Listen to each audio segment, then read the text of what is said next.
حسابك، افتح كتابك. النقاب يا أختاه، اقفل في وش الذنب بابك، وابدأ الطريق. ظلموها طاهر بريء لما أهانوها. هل النقاب عادة؟ طاعة الله الشهادة.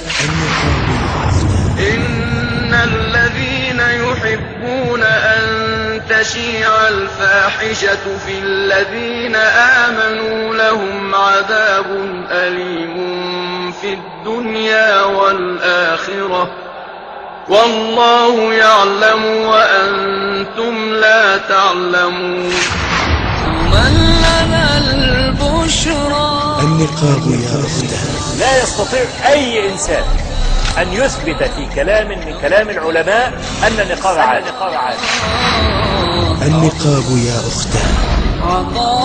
أسماء بنت أبي بكر. كنا نخمر وجوهنا من الرجال ونمتشط قبل الإحرام، وقد اتفق العلماء، علماء المذهب الأربعة، اتفقوا كلهم إلا قليلا أن المرأة في زمان الفتنة يجب عليها أن تغطي وجهها.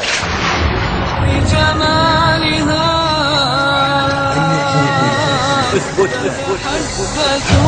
صراحة أنا رأيي في النقاب إن هو فرض على كل بنت مسلمة إن هي لازم تلبسه، عشان الزمن اللي إحنا فيه ده زمن فتن وزمن يعني ما فيش فيه حماية. النقاب يا أختاه. هل النقاب من شرع الله؟ أي بني آدم يقول غير أنه من شرع الله فده جاهل ينبغي أن يحجر عليه. هو طاعة لله. نيجي على النقاب الذي هو من صميم الدين وصلبه، وهو شعار العفة، شعار المرأة المسلمة.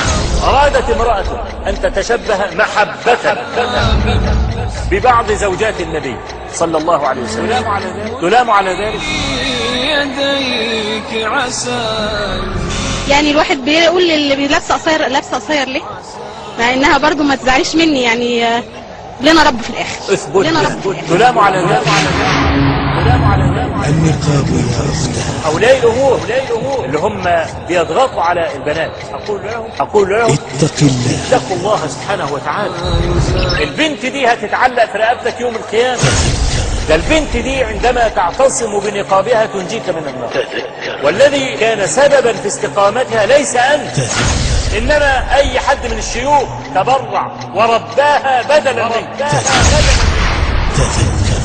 أمشي اثبت. وانا بقول للاخوات المنتقبات اثبتنا على هذا، اثبتنا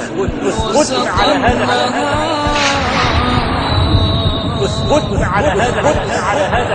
ان سلعة الله غالية، الا ان سلعة الله الجنة. أمشي اثبت. إن وعد الله حق. اثبت.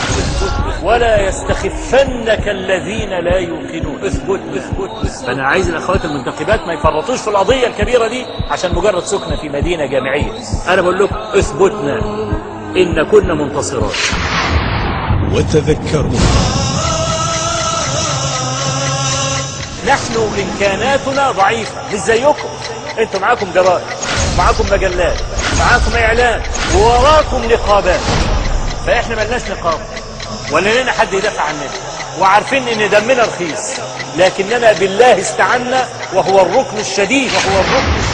بالله استعنا. قال النبي صلى الله عليه وآله وسلم: يرحم الله أخي لوطا قد كان يأوي إلى ركن شديد ألا وهو الله عز وجل. بالله استعنا. أنا لا أتكلم إلا بما أعتقده دينا ألقى به ربي. إذا أنا عجزت أن أقول كلمة الحق أنا لن أداهن فيها أبدا. بالله استعنا. أنا عندي السكوت حينئذ يكون شرفا. وكما قلت لكم لا يهزم صاحب اعتقاد قط. ربي بفضلك حتى يطيع ويسمع. لكننا بالله استعنا وهو الركن الشديد.